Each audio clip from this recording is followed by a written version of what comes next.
Suivre que, bien sûr, on a eu de grandes annonces dans la tech américaine cette semaine. On pense à Oracle, c'était avant-hier très spectaculaire, mais il y en a eu aussi dans la tech chinoise. Par exemple, John, les actions Alibaba s'envolent, plus 14% aux États-Unis cette semaine. À Hong Kong, c'est une hausse encore plus forte. Les investisseurs misent sur de grandes avancées d'Alibaba en matière d'IA. Alors, qu'en est-il? Et est-ce qu'NVIDIA commence à craindre Alibaba?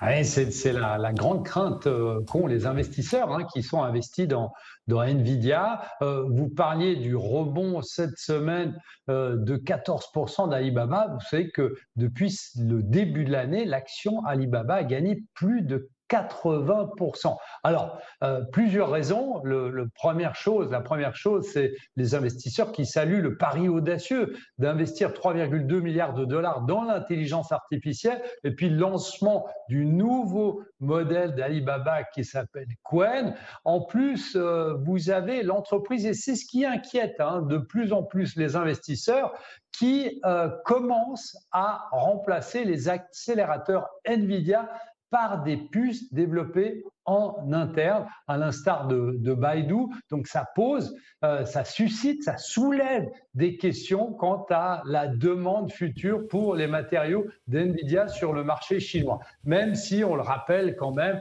les matériaux d'NVIDIA sont plus avancés que les matériaux de Alibaba, bien évidemment. Alors tout ça s'est alimenté, vous avez dit une des entreprises, par les prévisions extraordinaires d'Oracle dont on a parlé cette semaine. Mais il faut rappeler quand même une chose, c'est que Alibaba, dans son business model, il faut qu'il fasse très attention parce que ces investissements dans l'intelligence artificielle restent extrêmement coûteux et aussi extrêmement lent à rentabiliser. Alors cette semaine, c'est la fête pour Alibaba, mais à la fin de l'année, on va commencer à compter les plus et les moins de cet investissement dans l'intelligence artificielle. Puis il faut rappeler une dernière chose, Guillaume, c'est que Alibaba apparaît comme le leader maintenant national de l'intelligence artificielle, mais avec les doutes dont on vient de mettre en avant.